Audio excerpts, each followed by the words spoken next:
Hey everybody, it's Kneecap here. In this video, I'm going to be going over the Blizzard Developer Q&A that was on January 30th. I wrote down notes of the most interesting questions, and most of the questions, frankly. If there's one that I didn't find interesting or was a little bit just kind of over-explained, I kind of skipped over it.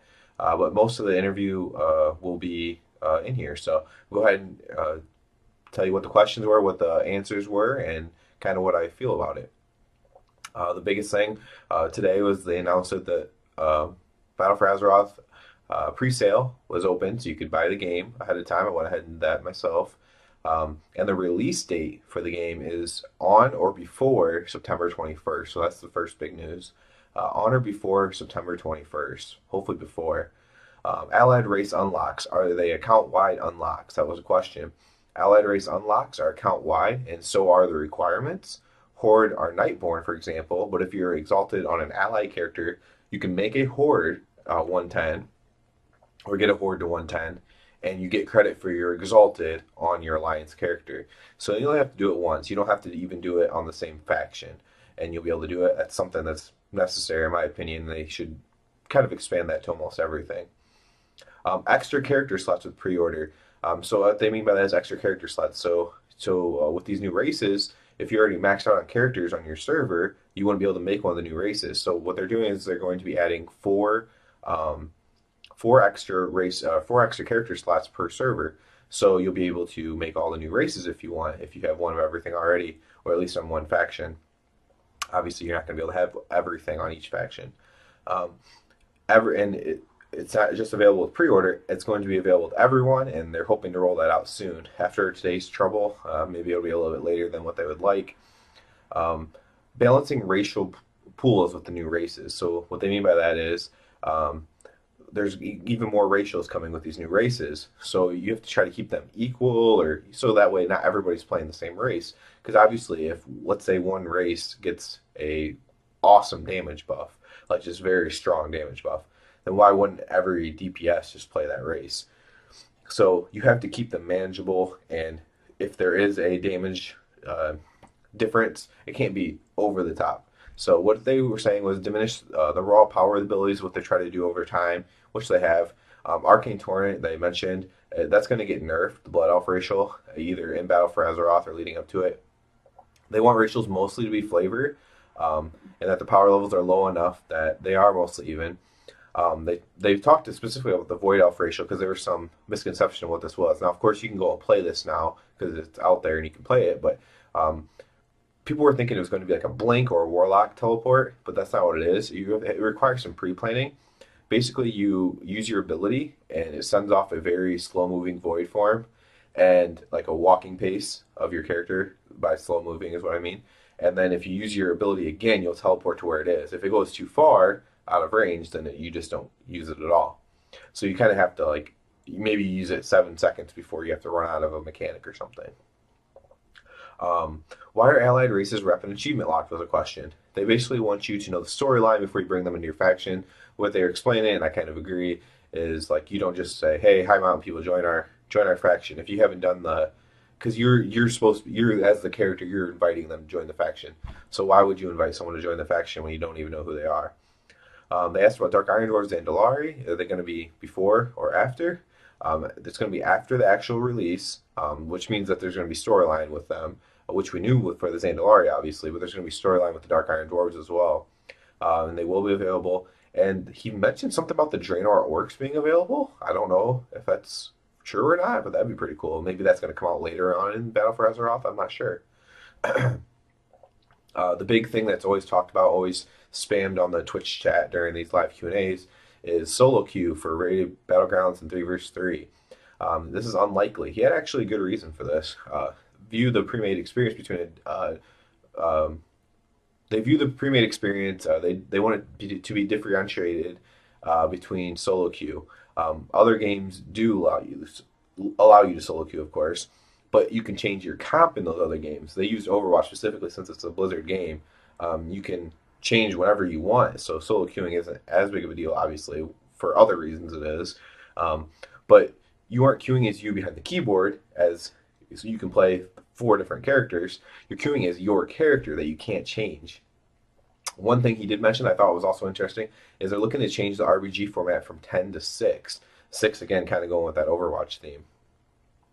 Any news on Arena Spectator mode? I didn't even know this was a thing. Apparently, it was released in 7.2.5. It's not really viable to do necessarily if you're being really competitive because you have to slash invite spectator match to use it, and then you can invite people and they can spectate your match. It's a great way though if you want to record one or something like that. It'd be a really great way to do it. Any plans to tweak the prestige system? Again, PvP question. They don't want to keep adding levels to it, but they don't want to undermine those who spent a ton of time on it already. So if you're like prestige level 18, they don't want to just screw you over. They want the new prestige levels in Battle for Azeroth maybe just give you a box that has some sort of reward in it instead of like these grandiose mounts and titles and stuff like that. They still want to have those in PvP, but maybe not through endless prestige levels. Will there be any change to honor talents? Yeah, a lot of talents aren't used at all. This is kind of a cool answer as well. There's a barrier to entry to new people, obviously, so you have to earn the honor talents. And the reason why they wanted gear not to be exactly the same as it used to be is because they felt like you had to grind the gear, and that was a barrier to new people. So what they're going to do is they're going to take up just all your talents that you could possibly have if you look at your honor talent thing, and they might get rid of a few of them that aren't ever used. And then what they're going to do is you're going to be able to choose like three. He said like three of them, maybe four of them, and those will be your talents. But you can choose any ones that you want. They're not going to be in rows and separated. The one difference being the trinket, the first row on your current honor talents, that might stay the same because they really like that, and everyone was going to want to do something with their trinket. They mentioned about islands. Islands are a new thing about for Azeroth. They're like secret islands. They're going to be a lucrative source of Azerite, which is the material needed to basically upgrade your gear. There's probably going to be normal, heroic, and mythic versions of islands.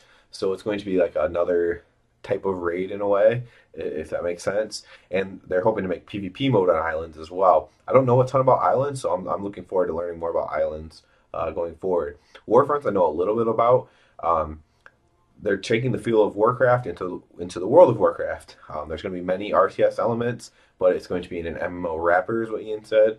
But so you're not going to be, a third person controlling your troops.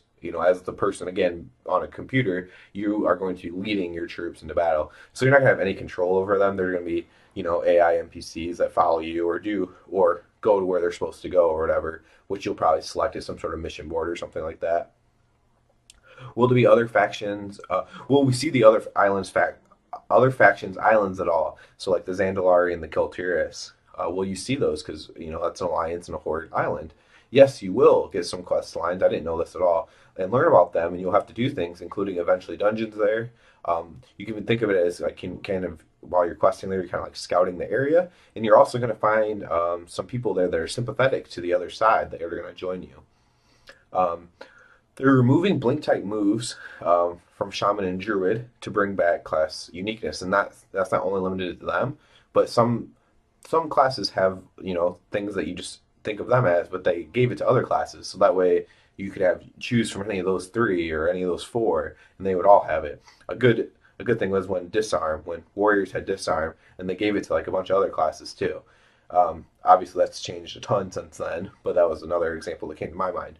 Um, he said, yes, you called it blink type, which he thought was important because it's a mage ability, but you associate blink with mages. So it's a mage ability. It's not a shaman or druid ability. They still want them to be mobile classes, but they don't want them to have the same ability. They need to be more innovative in their ways of making them mobile. The last one that I have here is regarding Titan forging on weapons, because obviously we don't have artifact weapons any longer. We have to get actual weapons now and another piece of gear that we need to get. So obviously with the Warforged Titan Forge system, are those going to Titan Forge up? Now, as you know, especially if you're melee class, the item level of your weapon can be a huge deal in how much damage you do.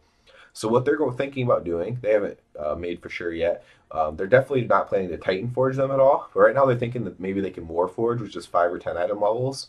And the reason why, and it's again a good reason, is if your weapon Titan Forged all the way up, you could possibly skip an entire raid tier without having to change your weapon, which would just make you so powerful. It would also you would just crush every meter, parse everything as well, which could be cool for that individual player, but it's not really fair when it's all luck based. You know what I mean?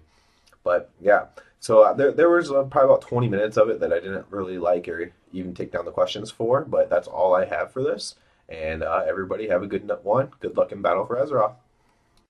Hey everyone, thanks for watching. Thumbs up and sub as always. Also comment below, share the videos. Appreciate it so much. You can also check me out at Twitter at WoW Gaming Inc.